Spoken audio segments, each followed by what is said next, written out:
Good evening, everyone, and welcome to the course, The Buddhist Path of Awakening. Let's start by bowing in.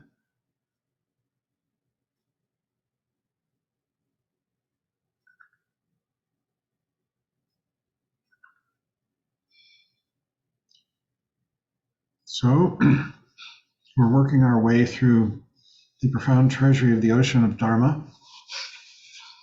Tonight, Michael and I will be presenting. I'm going to go first, and then Michael will follow. And we are on volume 3 now, third volume, chapter 16, entitled Fundamental Magic. These 3 volumes are digests of talks that were given by Chogyam Trungpa Rinpoche over a period of about 15 years. Every year he would take a group of his students away for what was called Vajradhatu Seminary for 3 months. And during that period of time, they would practice and study. Every night during the study periods, he would lecture. The 3 months were pretty much divided randomly but equally between study and practice. He liked to make it irregular. And the first month was devoted to the Hinayana teachings of the lesser vehicle, or foundational vehicle as he preferred to call it. The second month was devoted to the Mahayana, the greater vehicle teachings, and the third month to the Vajrayana. And these have been digested into these 3 volumes of the profound treasury of the ocean of Dharma. Volume 1 is Hinayana, 2 Mahayana, and 3 Vajrayana, and we are on volume 3. And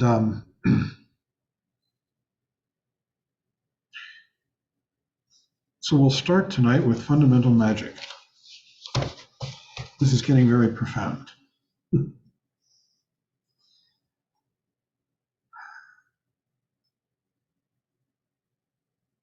So he says that the first section is about the unification of emptiness, shunyata, and compassion, karuna, using the Sanskrit terms for those. And he says that as potential Vajrayana persons, we're expected to have already understood shunyata. That doesn't mean that we're living it, but we have some idea of what it is, that it's the sphere of reality, and that in that reality, I and other are just fictions. They are part of a story that is continually being told about a drama in which I and other figure. But in reality, in the present moment, they have no true existence. They're just constant changing presentations, like this gesture of this hand, like these words coming out of my mouth. They appear and disappear in the instant. They don't even last at all. A constant sort of display, a fictional display, you might say. And we're meant to have understood that, and that in living in this world and beginning to contact it, we come in touch with a deeper meaning of compassion. Compassion now means, at a sort of a beginning level, that we have sympathy for those who don't understand this yet and are still living completely bound by the rules of I and other, by the dramas with which we describe our lives. And that also, what begins to happen as we step into this world is that natural compassion, meaning love, affection for the world, intensifies and grows within us. It's no longer obscured by the constant anxieties of self-protection and self-aggrandizement. Those are beginning to wear out, beginning to wear away, and in their place, the beauty of this world inspires us. And so, he says, as potential Vajrayana persons, we're expected to have understood this, if only intellectually, or perhaps a bit more than intellectually. He says, in the Vajrayana, we take the attitude that our basic nature, which is enlightened, which is Buddha nature, bodhicitta, awakened mind, is already in the process of full realization. It's not regarded as a potentiality. It's here. It's coming clearer as we begin to wear away the obscurations of these mistakes that we've been making all the time. Mistakes about belief in I and other and worry about I, constant.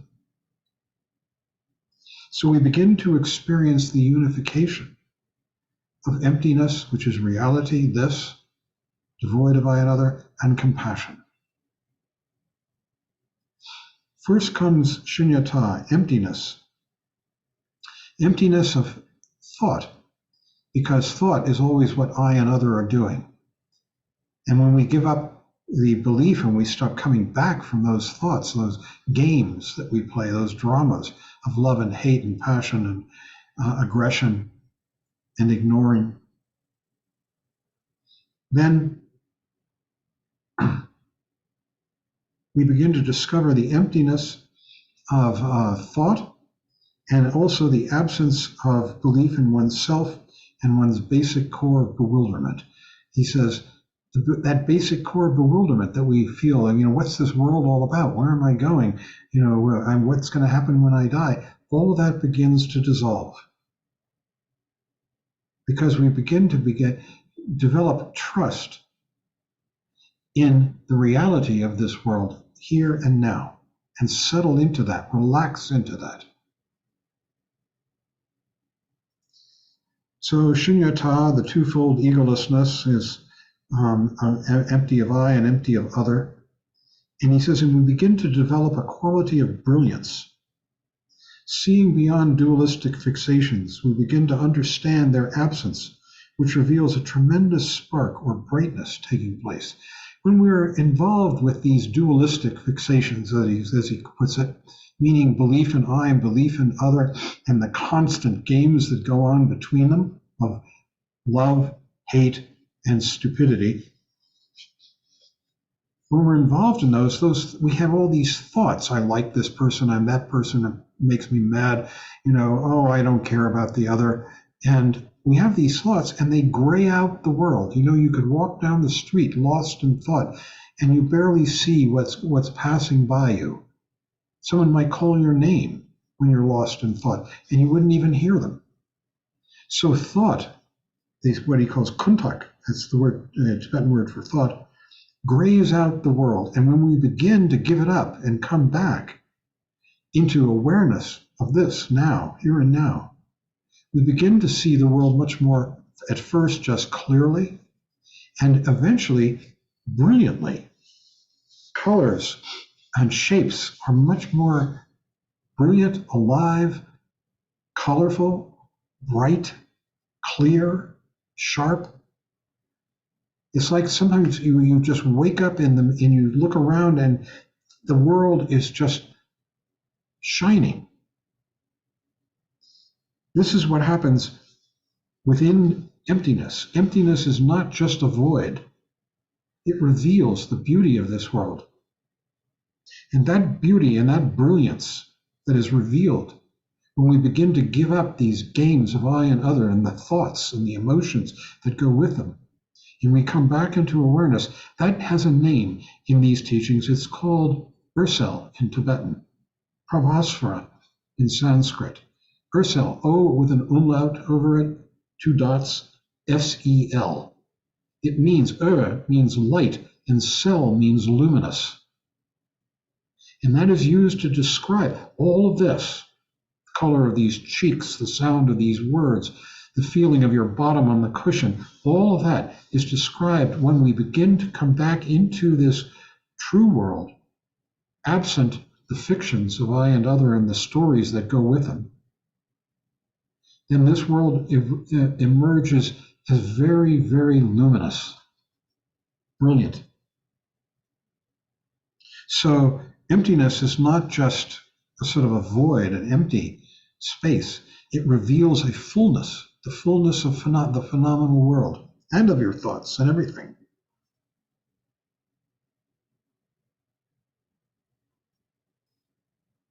He calls it luminous emptiness, this unification of these two basic descriptors for reality. He says it's empty because it's free from fixations and hang-ups. It is luminous because after all the fixations are removed, what is left behind is fully realized experience, which is outstanding.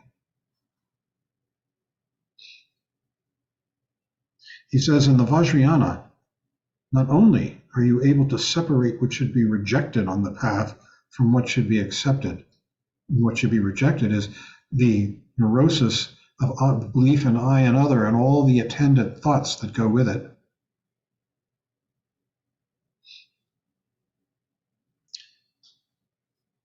You also experience brilliance, which produces delight and heartiness in a somewhat macho style, he says. And there's a name for this macho style. It's called Vajra pride. And it isn't like, I'm a big deal, that kind of pride. It's utter confidence in your sanity, that you can be utterly clear here, now. This is what's meant by Vajra pride. It's a confidence in that. Vajra pride is a very important aspect of the Vajrayana path, because what it means is certainty, confidence, lack of doubt. Doubt is just another little neurotic mechanism. And when that goes, the brilliance of this world is the Vajra pride. It's part of it, you might say.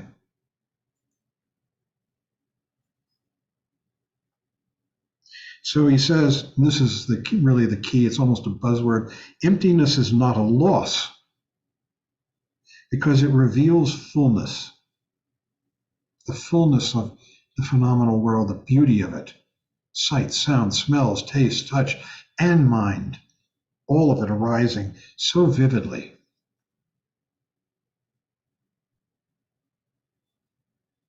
He says, in the Vajrayana, we're not like a patient recovering from an illness in the hospital, because in this case, the patient was never sick.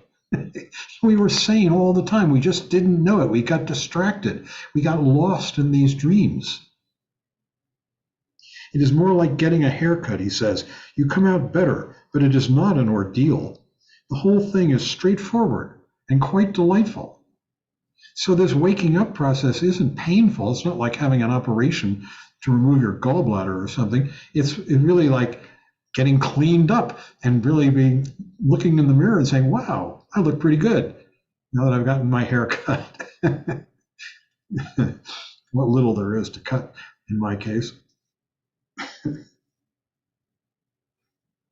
So talks about compassion as an expression of the union of luminosity and emptiness. That when one begins to experience this empty of neurosis, you might say, that lets luminosity glow, that luminosity is so beautiful. It awakens our heart with affection, with love, with sympathy. And it has a threatening aspect, but only to ego, to ego's unreasonability and selfishness. It threatens that. So he says it's almost a romantic feeling, this compassion that arises it's provoked, it's stimulated into being by the beauty of the world and by the absence of neurotic suffering. And then this love for the world and for other sentient beings. He says it's almost romantic. Indulgence in the sense of taking pride in your gentleness and softness, which can be harsh if necessary to do good, because that's your utter inspiration. The utter inspiration in all of this is to do good for the sake of other sentient beings, rousing bodhicitta, the mind of awakening. That's the motivation from beginning to end. And it only increases. The more we come into this world, the more we're inspired, according to these teachings, to be of benefit to others. And that being of benefit to others, that desire to do that, takes us down the path further and faster. The two work together, our progress on the path and our desire to be of benefit to others. They increase each other.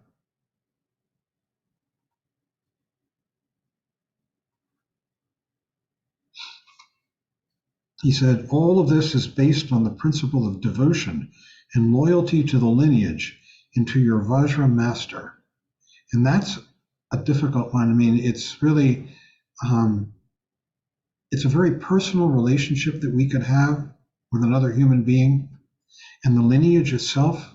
And by devotion, what it means is that we become more and more convinced, more and more certain that this path is real, that it's not an imaginary creation, that it's not artificial, that it is reality that we are uncovering rather than something we're creating. So he talks now about abruptly cutting thoughts. We're talking about fundamental magic in the Vajrayana. There's the Hinayana discipline of one-pointedness, the Mahayana discipline of openness and compassionate non-territoriality, and Vajrayana magic. That magic has to do with the luminosity and the vividness of this world. That's the real meaning of this magic. It's not a matter of flying through the air or walking through walls.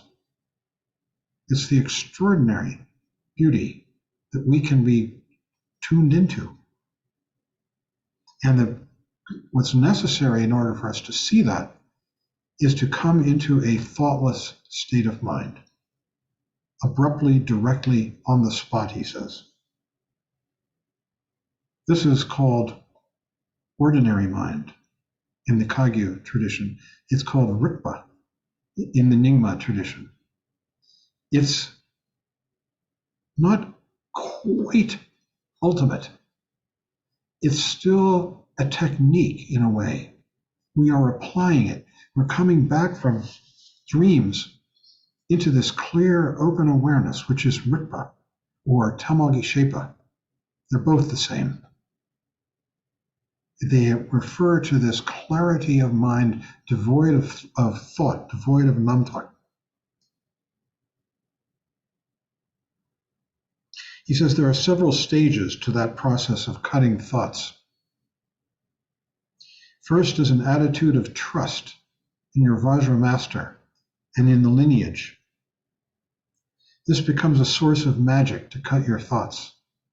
So it's really a matter of trust in the teachings and trust in those who embody those teachings.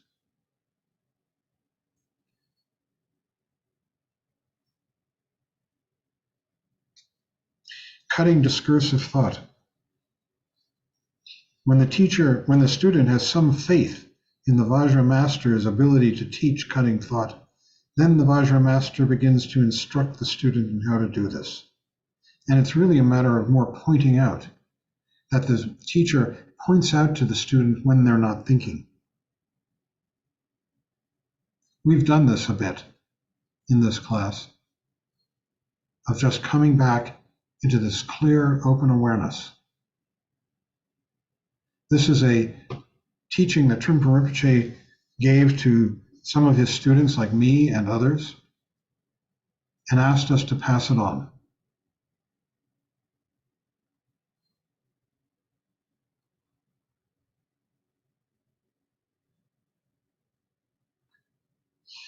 So, talks about how cutting thought is symbolized in the tantric iconographies, especially of the wrathful deities, where you see them wearing necklaces of heads. And those necklaces of heads, those are the 52 or sometimes 50 or 51, depending on the system, thoughts that are categorized. There are different kinds of thoughts, and they've cut them off, and they're still fresh. and they're wearing them like a necklace. It's in mockery of thought, you might say, as an adornment.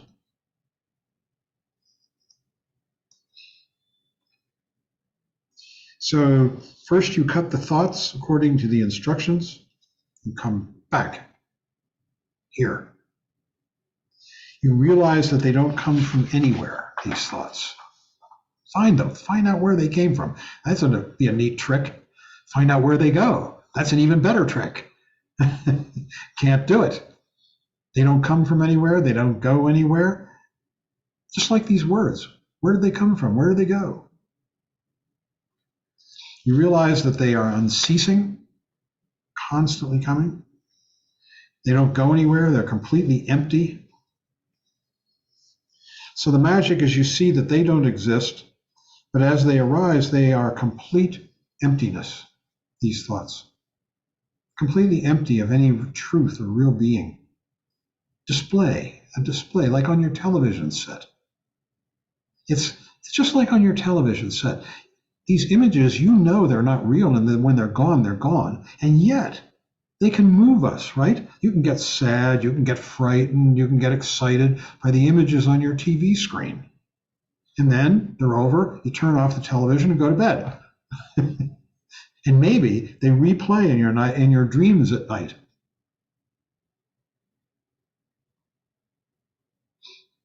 He says, in the Vajrayana, you cut your thoughts abruptly on the spot. How do you do that? You just come back. Now, here we are. It's that simple. You don't make a big deal out of it. If you make a big deal out of it, that's more thought. You just come back here to wherever here is and let it go.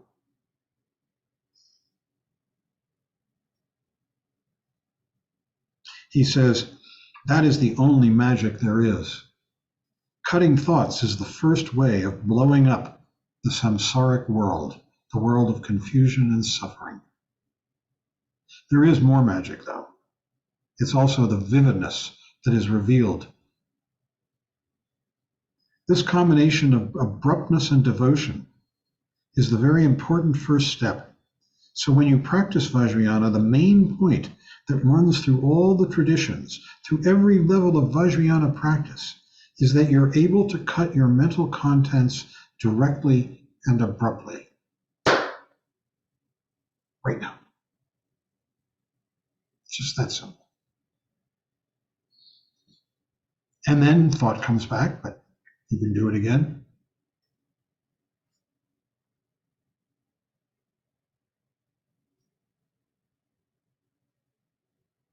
This is developing, as I said, Rigpa, as it's called in the Nyingma school, Tamalgishepa, ordinary mind, as it's called in the Kagyu school. It's essential to prepare for death, to have some understanding of this. When we die, we have an opportunity to awaken. The practice of Rigpa, remembering to come back into Rigpa, is called the child luminosity. It's the child because it's still underdeveloped. It's not completely developed. Then there is the mother luminosity, which is fully developed. And at the moment of death, after you have passed through the painful bardo of dying and everything has died, there is a moment when the child and the mother can unite. They say it's like a child leaping into its mother's lap. And that is the practice, losing that slight little edge of self-consciousness and becoming utterly 1000% real. And that is full enlightenment. In the Dharmakaya, in the Dharma body of the Buddha, at the moment of death. Many people haven't trained enough in this life, haven't recognized this enough, one way or another, and they miss that moment. And if they do, they pass on into the next bardo. Bardo means interval, it's an experience, it's a period of time. The bardo of reality. And in that bardo, they see the Sambhogakaya. The Dharmakaya is absolute reality in which nothing has any true existence. The Sambhogakaya is that the phenomenal world still communicates to us as it arises. And that communication, pure communication, without any substance, a tremendous vividness, is what's called Sambhogakaya. It's like the Dharmakaya is mind, Sambhogakaya is speech. And the bardo of reality, the bardo of Dharmata, is the realm of the Sambhogakaya. And in that realm, you can see the Sambhogakaya if, again, you have trained in coming back out of dreams. Dreams obscure it completely, utterly. But if you've come back with Rikpa, or TGS, Tamalgishepa, as we used to call it TGS, then you can see the bardo of reality. And what you're seeing is the phenomenal world as it arises in its most vivid symbolic form as deities, wrathful and peaceful. You also see the confused world. And you have another opportunity to achieve enlightenment. But if you can't stay in Rikpa and you keep devolving into dreams, then you'll move into the third bardo, which is the bardo of becoming.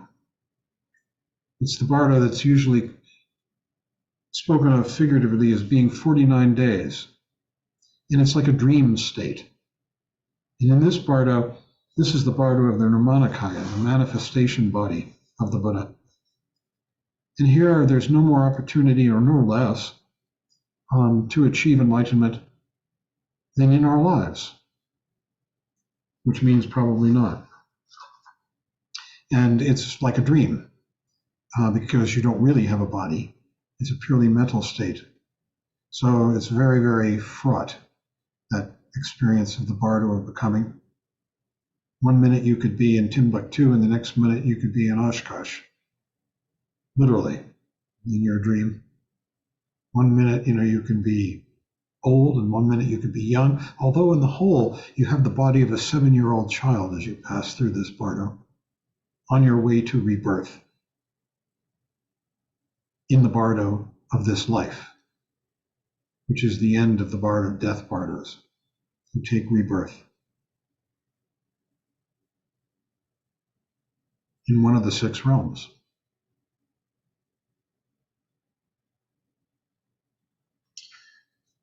So, going back to Rikpa. Rikpa is the key to Tamalgishepa. Rikpa, clear awareness. We've done it here in practice. We can do it at any time. You can just come present. Come back from the dreams. Oh, I'm thinking about this. Oh, I'm thinking about that. Bang, you're back.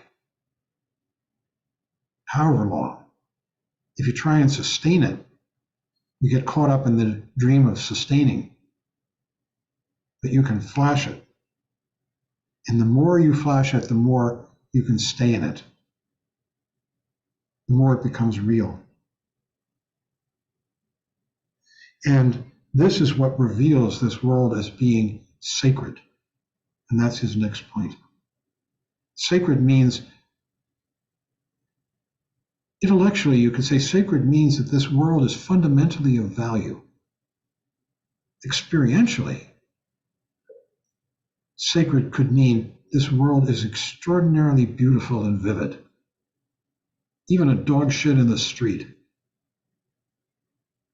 Everything. Vivid. So vivid and so here that it's beautiful. And when we tune into that, it wakes us up.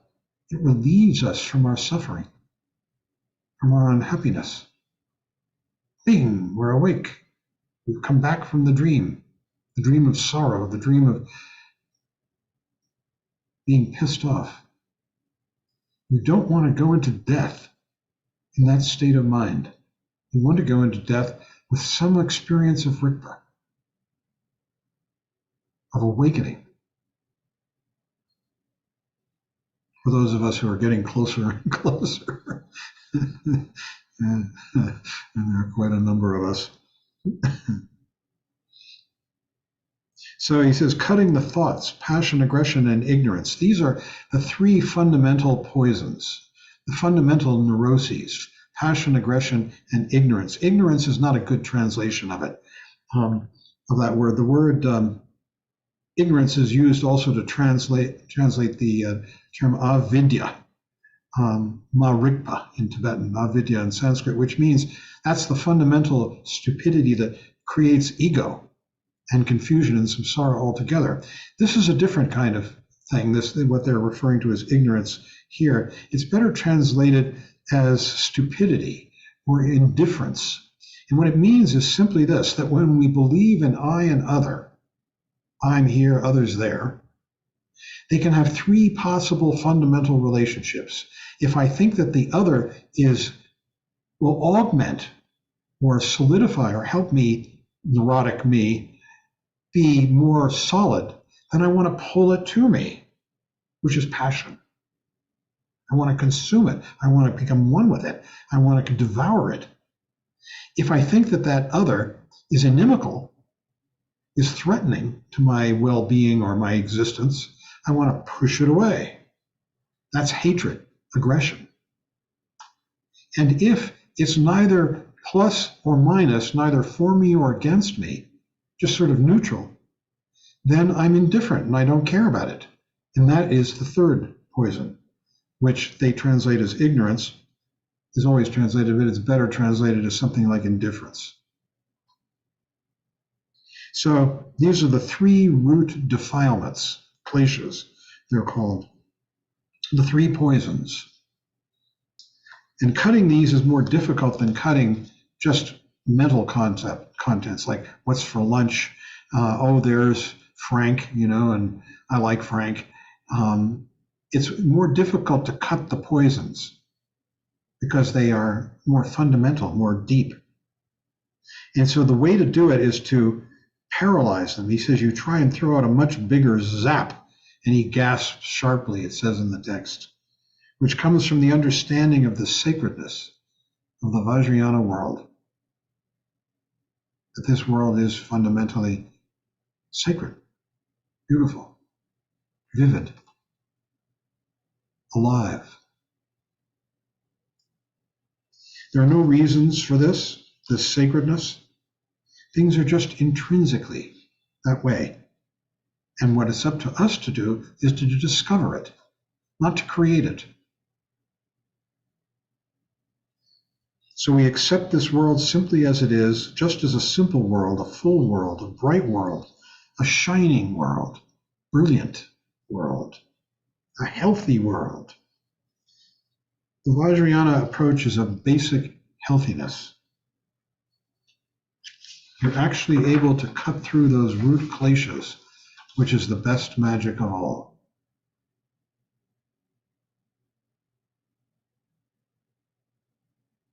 But sometimes we experience this vividness, this extraordinary beauty and vividness of the world. And that is the real meaning of magic. It penetrates us, it moves us, and it goes completely beyond thought. And then he says, this is a good one, worthy of contemplation. Usually passion, aggression, and ignorance, the three poisons, occur through the inspiration of cheapness. You're sort of cheap, you want something from me and you're not willing to give stuff away. It says, because you don't experience any of the room around you that is very unintelligent. It is as though you're in a restaurant and unaware of anything around you. You find yourself sitting on your plate and consuming your little world. You're not even sitting on your chair. Sitting on your plate. And so when we take this approach to the three poisons of seeing them, you let them go, and you come back. This is called ransacking the kleshas. You're throwing them out. He says magic happens at the level when you begin to loot the privacy of passion, aggression, and ignorance. We keep them private. We hide them. We don't want to tell anybody about them. Or if we do, we only tell a person who we think will share that same feeling. But we don't want to expose ourselves. So when you cut thoughts on the spot so thoroughly, you're cutting your karma. Karma lives in thought and emotion. That's where it lives. Karma, it binds us. You don't like this person, so you get bound into an act of revenge or hatred or aggression. And if you don't act aggressively towards that person, you're still fighting it, and you're still a victim of the karma. As long as you have those thoughts and feelings, those kleshas, and you cut that by coming back into the present, which is what he's calling looting. Looting the kleshas. You come back here. You see that it was just a dream, and that this is what's real. That can be so hard because we're so habituated to certain kinds of poisons. They're buried in our alaya vijnana, our storehouse consciousness, these reactions to certain kinds of people and events.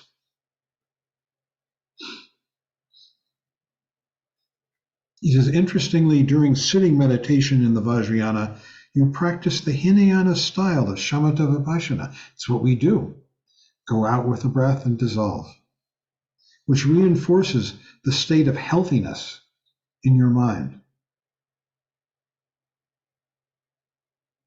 Although recently, I remembered actually, that the style in which we do Mahayana practice, shamatha vipassana, going out with the breath and dissolving, the out breath dissolving into space, and then here we are.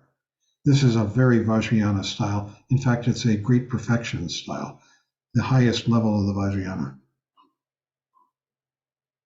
He says, then in post-meditation experience, you can zap into that state of mind. Just come back into it. You have to be awake and aware all 24 hours of every day. Now there's an aspiration. How many of us can do that? Not I.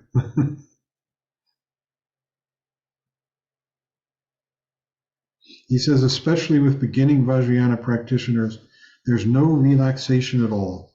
You are being fed by the energy that exists around you, which could be the equivalent of relaxation. That energy is your personal passion, aggression, and ignorance. It is the 5 Buddha family principle of energy. I think that in conclusion, Michael's going to finish this off, but I guess what I would like to emphasize about all this is that within awareness, this world is seen extraordinarily vividly. And that quality of luminosity, vividness, cell, light, luminous, cell, is the real meaning of the magic. And it occurs when we come back out of neurotic mind. And we do that all the time. Because neurotic mind is a creation. It has a beginning and end. I want, I think, I feel, I hate, I love, I. And all those statements have beginnings and ends.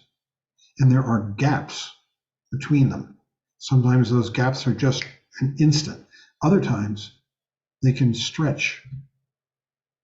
And I think all of us can think of times when those gaps have stretched. And we have seen this world as beautiful and luminous for an more extended period of time. So that's it for this first part of the chapter. And Michael, you can take it away. Okay, so Begin by just saying something a little more about the Vajra pride that John was talking about.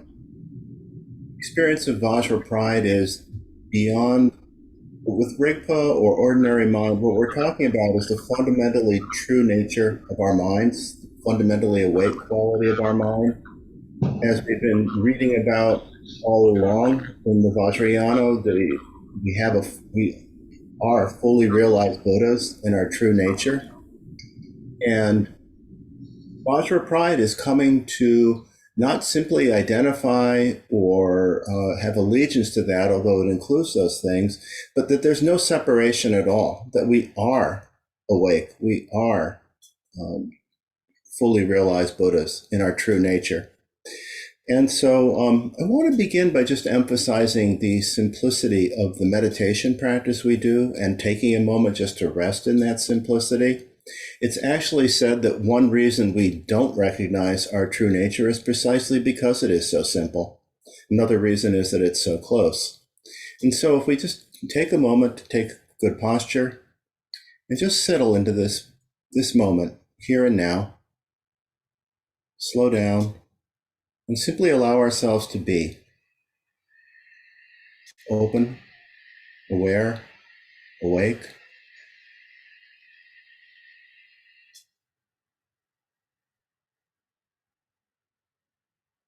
And what we experience, what we can experience if we just let go, is things as they are, ourselves as we are. What gets in the way is thinking that there's something we have to find, or that we should experience something different, or that we have some idea of what it should be. And we can actually let all of that go. It's so much simpler than that. We can just simply allow ourselves to be here and now.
And so the more we appreciate the simplicity of the practice that we're doing, the more we become aware that anything we do to try to manipulate our experience, control our experience, evaluate our experience, obscures, creates agitation and restlessness, and doesn't allow us to settle into our true nature, which is Repa, ordinary mind, nowness, wakefulness.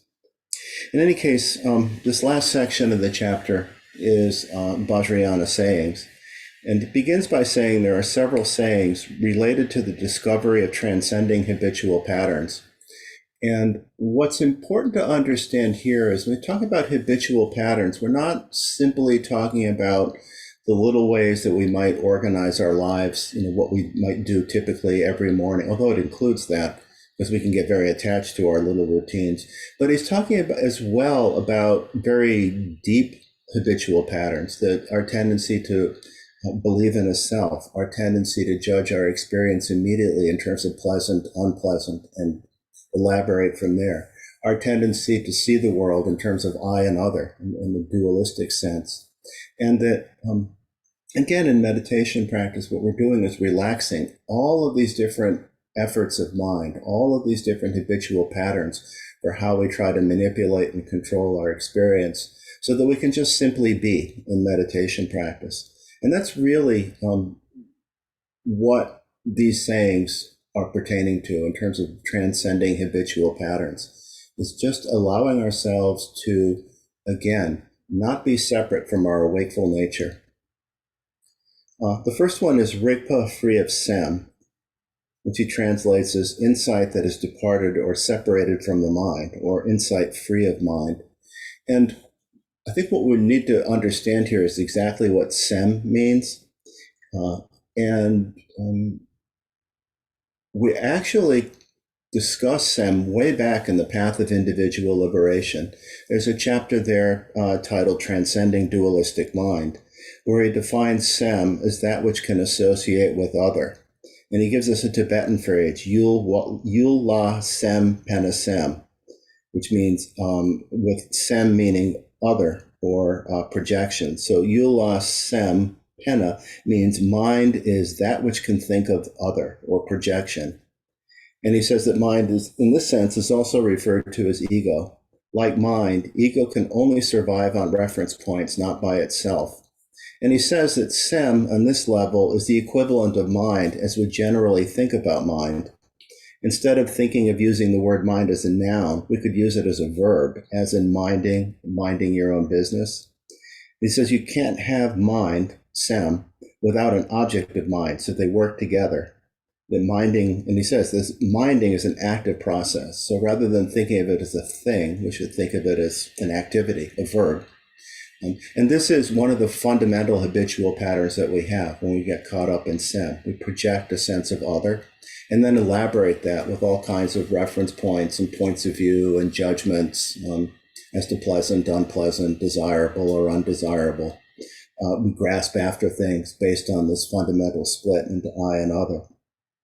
It says, sem perpetually thinks, perpetually schemes. And this is the mind that causes us to be fascinated by the world, or for that matter, to be turned off by the world. In other words, once we have sem, we have a sense of I and other, then we have judgments, we have activities, actions based on those judgments.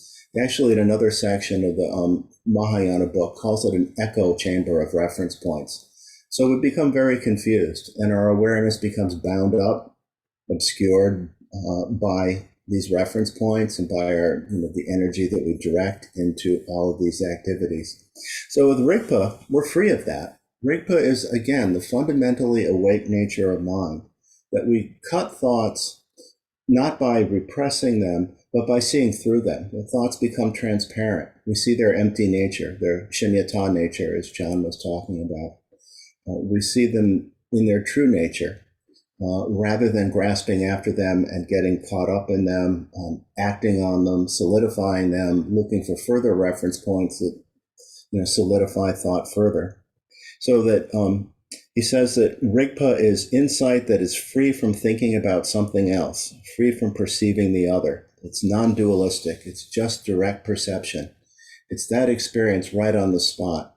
So that increasingly, as we come to recognize our Rigpa nature, we become increasingly able to rest in that nature, recognize that nature, be in that nature, without engaging in all of the activity of sem, all of the work of reference points and judgments and evaluations based on, again, a fundamental belief in I and other.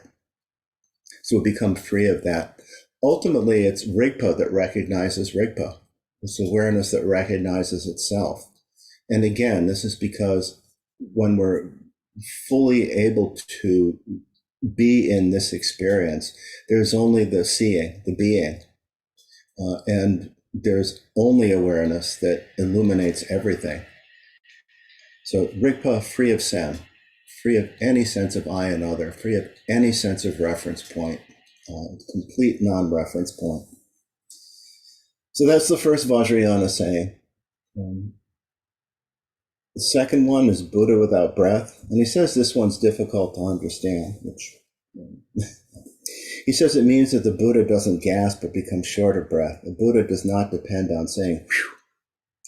He says this saying is connected with being wakeful. All of these sayings are connected with being wakeful. He says you can become a Buddha whether you're dead or alive, which I think relates back to what John was saying about the Bardo teachings, that at any moment we can wake up. And one point of the Bardo teachings is even in the Bardo, we can recognize the nature of our mind, even a moment after death, let alone any moment in this lifetime, here and now, where we can let go of thoughts, cut thoughts, and simply be awake, be present, right on the spot. And the reason for this is that when we really look at the nature of awareness, when we look at the nature of wakeful mind, we discover that it doesn't come from anything. It's unborn. And when we actually look at the experience of mind, we realize that it never stops. It's unceasing as well.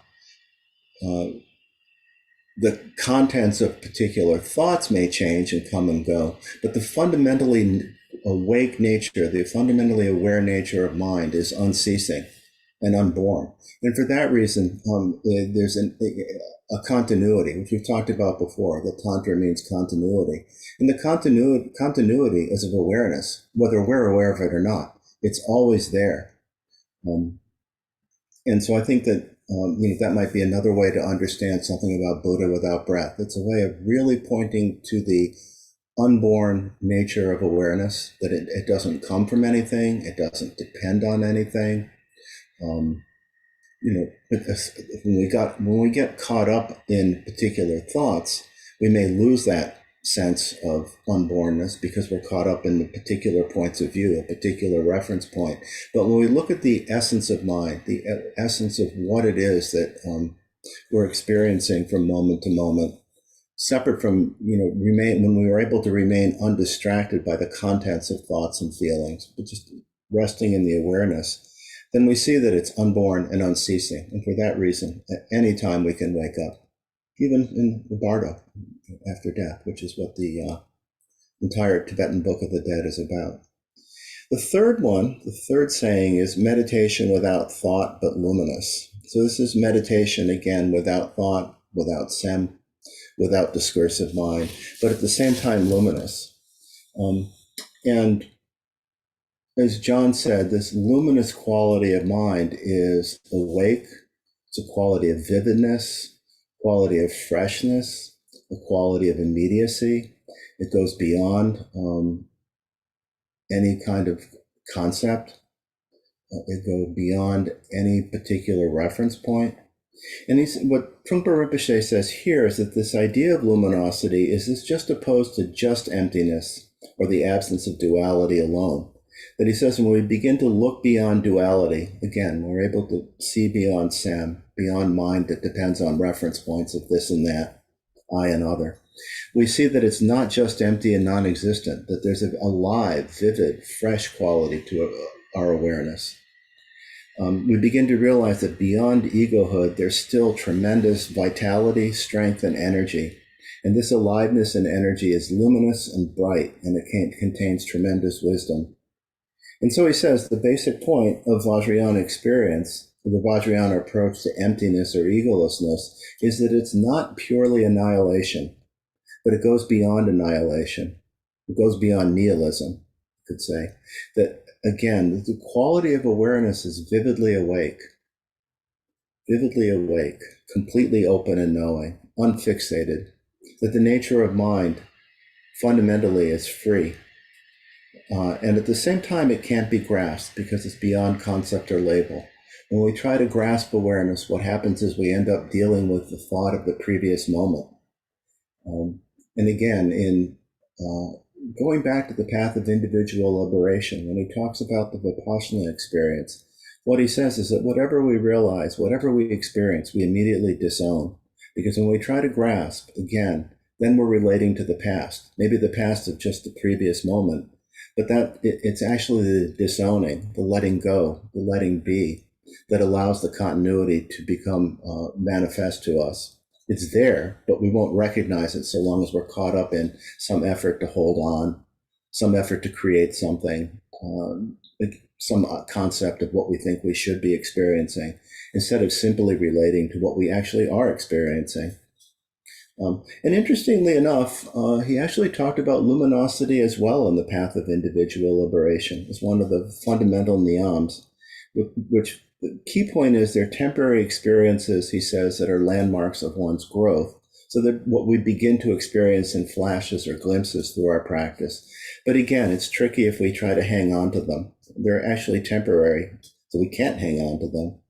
But that basically the term for luminosity, selwa or oso, is like brilliant light or clarity. But this doesn't mean that we literally see a brilliant light, he says.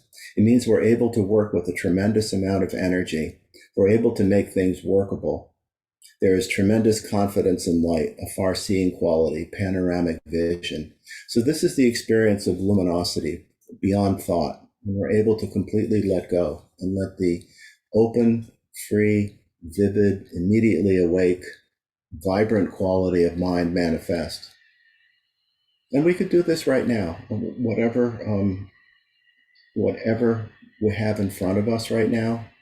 Again, if we're all in the same room, this would be easier. But whether it's the computer, whether it's a lamp, the wall, pictures, whatever you have in front of you, you can just see that for a moment as fresh experience, not the idea of the lamp or the idea of the wall, but actually or the idea of the picture, the idea of the computer, but just the actual computer, the actual wall, right here and now. Just take a moment to do that.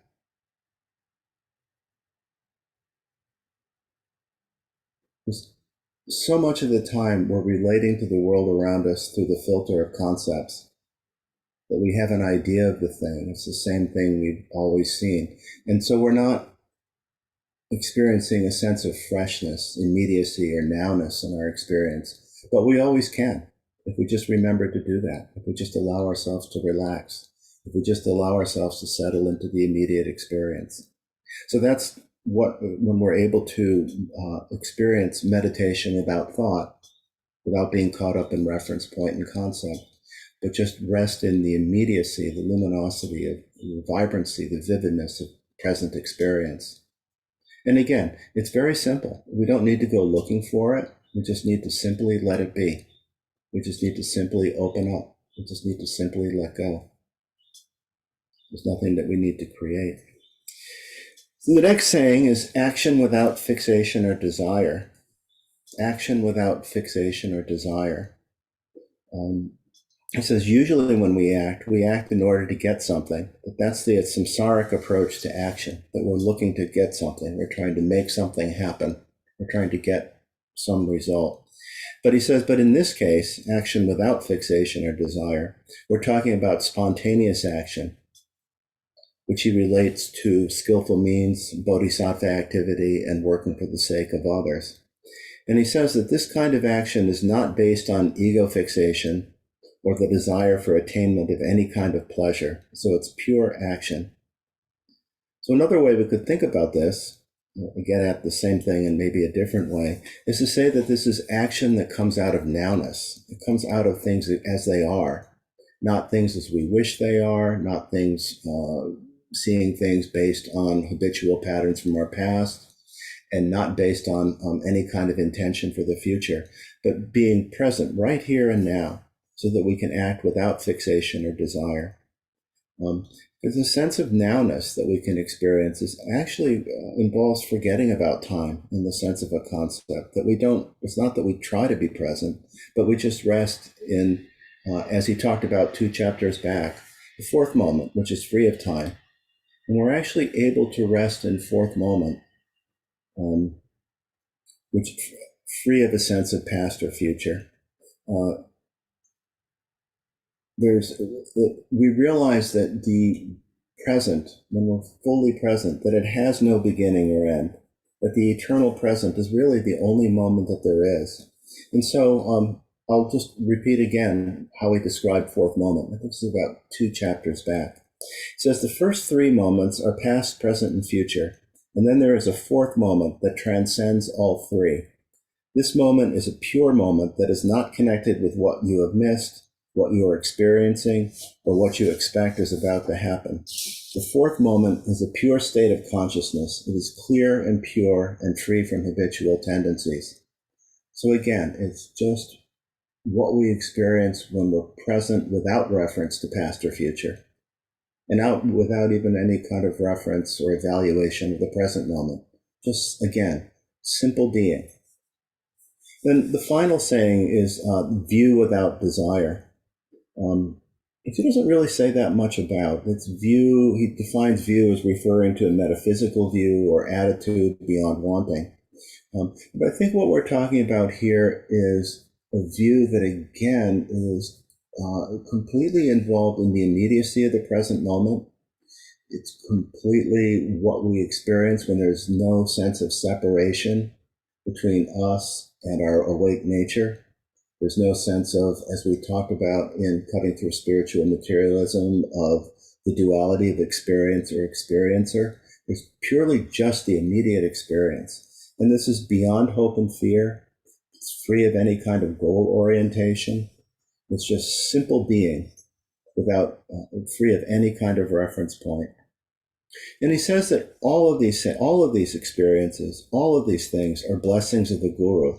That the Guru is the one who bestows the insight free from mind, that he makes us Buddha without breath, that teaches us meditation without thought but luminous, that shows us action free from fixation and desire, and shows us the view free from desire. So it's the Guru who points these things out. And speaking for myself, I certainly would not have recognized these things on my own. That even though ultimately all of these experiences are really beyond concept, it's the skillful means of the Guru to use words that point us toward these things, and then we can let go and actually experience them. So he says it's not a zap. It's not like something from the outside, but rather when students develop these qualities, the teachers can tune into them more. And in that way, students can short circuit their past, present, and future and begin to see fourth moment on the spot. That seems to be the idea of blessings here. Again, that students can short circuit past, present, and future and begin to see fourth moment, pure consciousness, right on the spot. And that's the idea of the blessings that we experience from the Guru. He says these 5 sayings are commentary to our previous, commentary relative to our previous discussion in the last chapter of ordinary low and transcendent low and freedom from habitual patterns. Particularly, again, the very subtle, very deep habitual patterns of belief in an ego, seeing the world in terms of I and other in a mindless way, becoming caught up in reference points, distracted, absorbed in thoughts and dreams. These habitual patterns that certainly have followed us through this lifetime, and as what the teachings say, lifetime after lifetime. These are the very deep, subtle habitual patterns that almost just become background if we're not aware of them, if we don't settle enough to actually look at our experience and realize that they are patterns, that we actually can see through them or beyond them. He says when there are no habitual patterns, there's always insight free from mind. There's always Buddha without breath, meditation without thought but luminous, and so on. When there are no habitual patterns, there's always these things. And he says these sayings are basic reference points for how we can attain freedom from habitual patterns and mental concepts. He says they're not necessarily fruition, but they describe how we begin at the beginning. And he says through these, we definitely become non-theistic. We begin to see through our wantingness and desire. And he says wantingness and desire are the biggest obstacles and blockages of all. We have a problem with wanting and desire, with wanting to achieve something, wanting to refer back to our habitual patterns to make sure that what we're doing is right. This is even in a very subtle and yet important sense in meditation practice. Am I meditating right? And is this what I should be experiencing? Could I be experiencing something better? We need to let go of all of that and just allow ourselves to simply be in what our experience actually is. So again, a sense of simplicity. And then he ends by saying that on the basis of all 5 of these Vajrayana sayings, and because we begin to see through our wantingness and desire, then the 4 reminders arise, which is the precious human birth, free and well-favored, the sense of impermanence or death, the cause and effect of karma, and the suffering of samsara. So I think There are a lot of different ways we could approach that. And I would also say that the four reminders are sometimes called the four thoughts that turn the mind to Dharma. Might be another way to understand this. And the point is that we come to appreciate the preciousness of the opportunity we have now to wake up and realize that that opportunity is not endless, that there is impermanence. We realize something about karma, which manifests in the habitual patterns that we've been talking about tonight. And we realize that ultimately being caught up in ego mind produces suffering that we wish to transcend. So that was what I came tonight to say. And I think at this point we could have some discussion.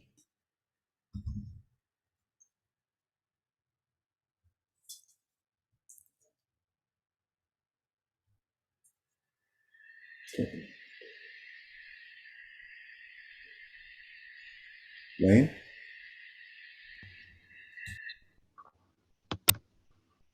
Hi, thanks for the talk, guys. Yeah, I wanted to like to go more into depth on this subject of Vajra pride, because Vajra pride, it can really help to create a kind of continuity. But I've also experienced how ego can infiltrate Vajra pride, creating a kind of delusion. It seems like Vajra pride needs to maybe be accompanied by humility at the same time. But then again, I've also experienced how ego can infiltrate humility, creating a kind of false humility or self-deprecation, and you don't want that. So at any rate, I guess I'm asking um, for any suggestions on how to experience Vajra pride in a more pure form without ego getting in the way.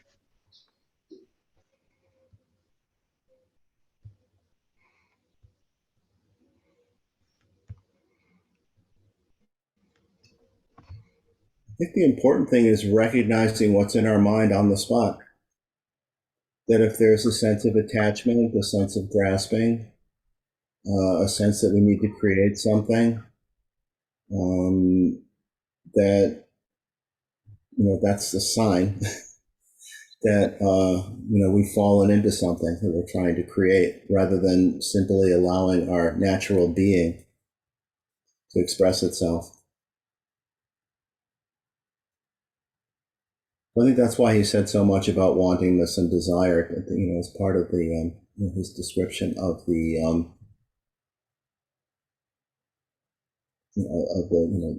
the five sayings.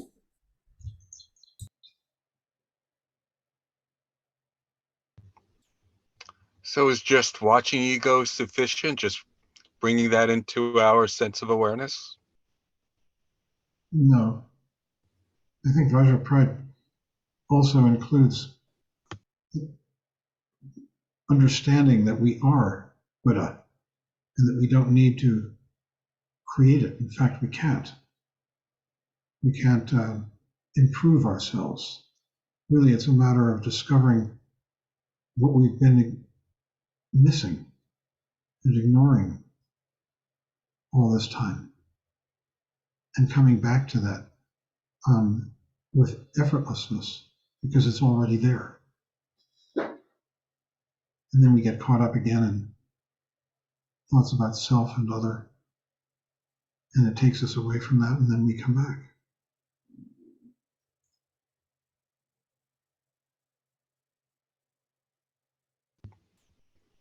Thanks, that's perfect. Yeah. It's always there. You don't have to create it. I like that. Yeah.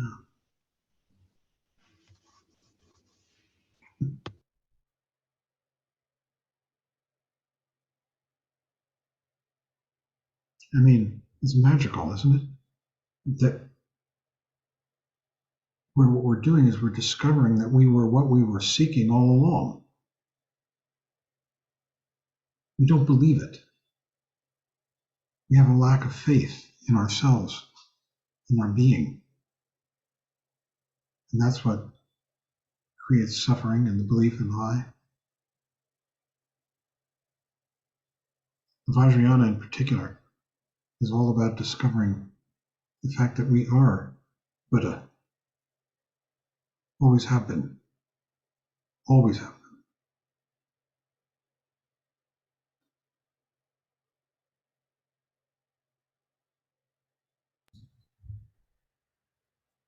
So Yeah. powerful.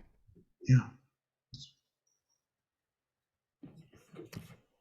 Yeah, I think this relates to what Lane was saying too, but it certainly I think relates to a lot. The, the way I've kind of put it together in my mind and through, I'm sure these aren't my words originally, but it kind of all comes down to liberation through non-clinging.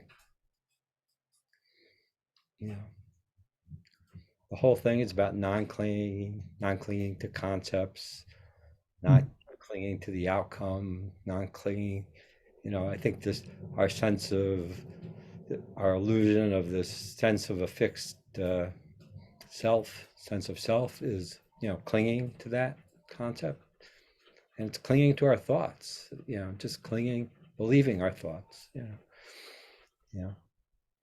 know, in order to get lost, I was thinking before, in order to get lost in a story, in a movie, or in a book that you're reading, you know, we call it, you know, the literary, you know, reference to it is, you know, suspension of disbelief, because we have to suspend our ideas that I don't believe this, you know, this can't possibly be true. We suspend that when we're watching either a fantasy or any kind of movie or story. But with thoughts, I think it comes down to a suspension of belief, because my problem is I believe everything I think, and then I reify it, you know, and I cling to it, and it becomes solid, and it becomes another obfuscation for for nowness, you know, for right here. My 2 cents.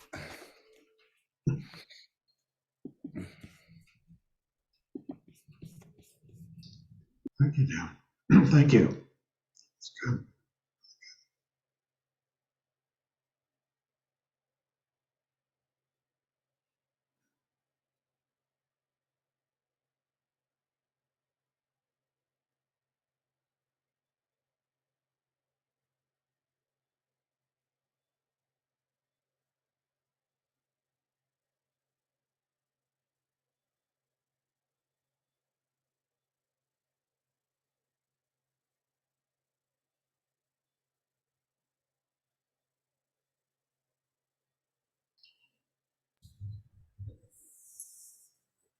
To say on a relative level, what helps with thoughts is just the clear seeing of Vipassana, that we kind of see that from moment to moment we take something seriously, and then later on it's gone as a thought altogether.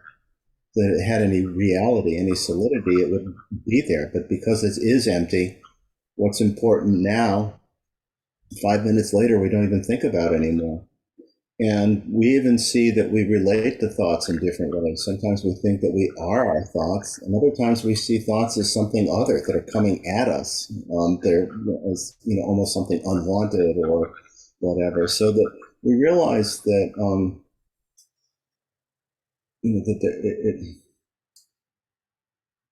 I think all those things just begin to loosen or begin to see through our tendency to just buy into thoughts and identify with thoughts in kind of a mindless way. And this just comes out of a Vipassana experience, just looking at what we actually experience and seeing the changing nature, the empty nature of thoughts.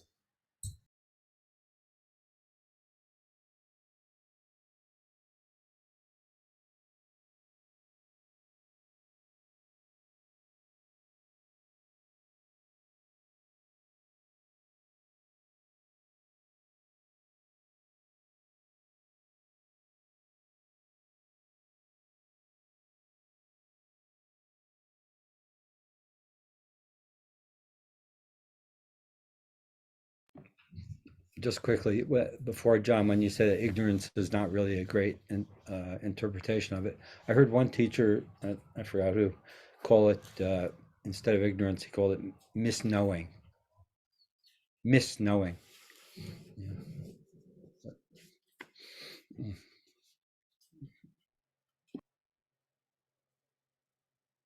Yeah, the usual word that ignorance is translating is avidya or mavrikpa, which means not seeing the truth, reality, which is very fundamental. But this particular term, passion, aggression, and ignorance, is not as deep as that. That has already occurred, that fundamental mistake. And now this is a complication.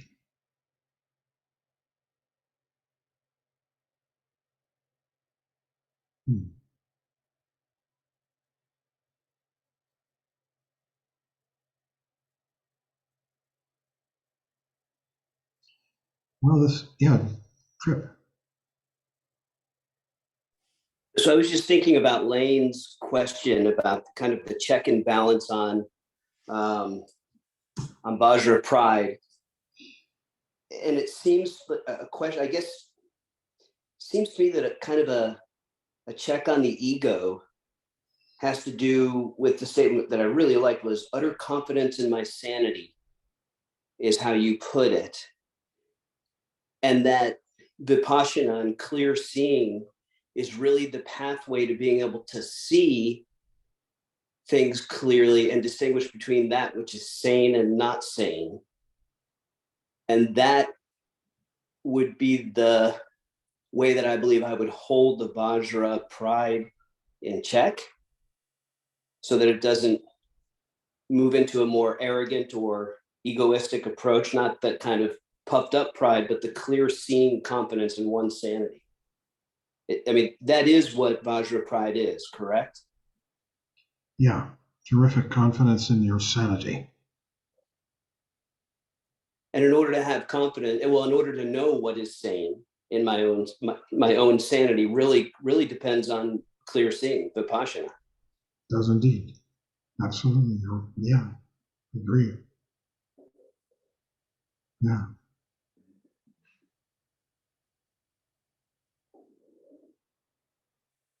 Thanks. Thank you. That's great.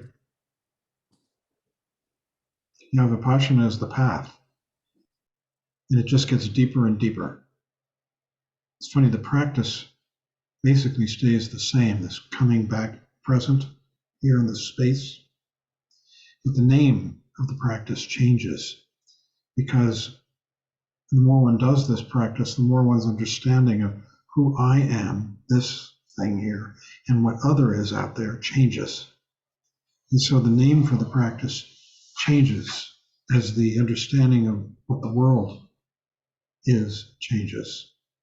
And it becomes shunyata practice, it becomes mahamudra, it becomes Dzogchen practice. And it's still always the same thing that we're doing in our group of coming into this present moment with awareness. But it deepens, becomes more powerful. Jane.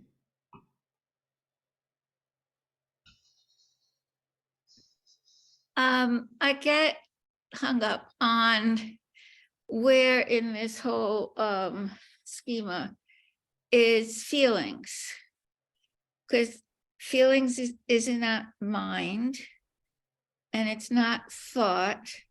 So if we are feeling, let's say we come back, we're meditating and we come back and we have a feeling of euphoria or a feeling of sadness.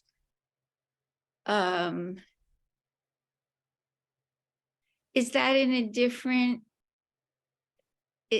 where do we put that in this construct? It's not, is it insight? Is it Ripka? What is it? I mean, we have feelings. We're sentient feeling human beings. Can someone speak to that? That's where I get It's still thought. I mean, thought is not a good. It's a mental event. There are the 52. I described the necklace. Some of those are thoughts of anger, hatred, thoughts of labeling, thoughts of saying, I prefer this over that. All kinds of thoughts of understanding, but it's a mental event. And the emotions are the more powerful mental events. And again, the wrathful deities wear them as ornaments, especially. They've got the 52 around their neck, and then there are the emotions, which they usually wear as a crown. It's like wearing them as ornaments. And there are 5 heads on the crown for 5 fundamental emotions. These are from the Buddha families. It depends on which system you're using, but they got 5 on their crown. So they're still part of neurosis, but they can be transformed by clear seeing and giving up of I, other games, which usually are what drive the emotions. I, other games, I hate that person because they blah, blah, blah. I love this other one because so-and-so, Michael, do you have anything to add to this? It's actually a great question, and it's getting a little late, but essentially, yes, the idea is that any mental event in its fundamental nature is an expression of awake mind. Now, we may not see it that way because it gets filtered through all kinds of reference points and fixations and attachment. But when we're able to just be with the experience without elaborating further or trying to change it in any way, then the emotions are available to us as energy. And we can just be with that experience without having to make it any different, without having to stop it, without having to elaborate it, without having to be absorbed in it or caught up in it. And when we're able to do that, then the energy of the emotions, is open energy. It's unfixated. The problem is we tend to relate to the emotions from the point of view of I and other, and then we get caught up in all those reference points and all of the things that go along with that. I'm not sure I said it very well, but that's I understand it in my head, but I'm thinking we also talk, or there's so much about feelings of compassion, empathy. Those are feeling words. They're not mind, and I don't believe they're ego. And we want to have those feelings. I mean, I think that's part of the path we're following, is to be able to feel those feelings. Well, actually, we are those feelings when we're able to let go. We don't have, the compassion is a natural expression of awakened mind. It doesn't need to be cranked up particularly. But just when we relate to the world, with open mind, it comes about naturally. So I appreciate that. So it's the same thing. It's the same thing in a way. Well, there's more, and we could talk about it tomorrow in the discussion group. The emotions in the Vajrayana and Tantra are transformed into wisdoms.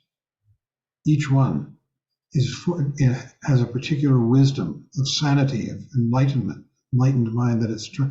We could talk about how that's done and what constitutes the emotions. And but we should end now because we're past 7 or past 9 or 6, wherever you happen to be. Come tomorrow night. Yeah, we could talk. This is deep, powerful stuff. I mean, we'll answer that question in just a couple minutes. Yeah, and there's a lot of teaching about transforming the emotions into wisdom. In fact, is there a line in one of the chants we do? I think there is, about transforming the emotions into wisdom. So we can talk about it. So I'll put the chants up. Meg, are you going to lead us? Is Meg here? I can't see. Yes.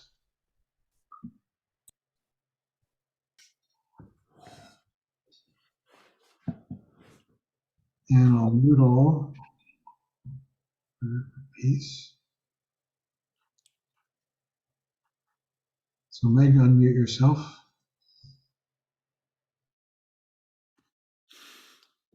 We'll close with a prayer for peace, and then we'll dedicate the merit earned by our practice for the benefit of all sentient beings.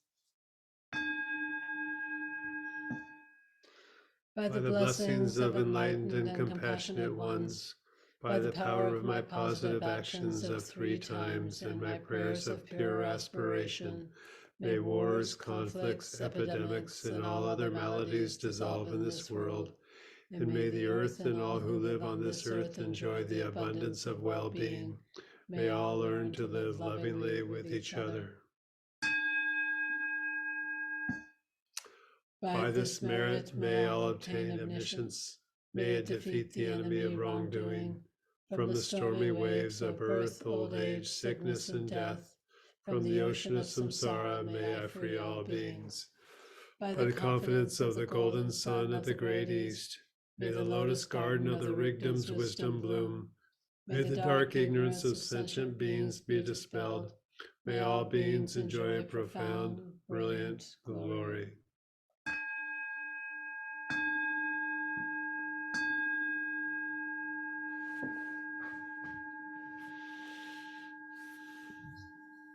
Thanks, everybody. Thank you, Michael, John, and everybody. Thank you. Thank you, everybody. Thank you. Thanks, Thank you, you. John and Michael. Thanks, everybody. Good night. And Michael. Thank you. Night. Wayne. Good night, Trip. Thank you. Good Night, John. Good night.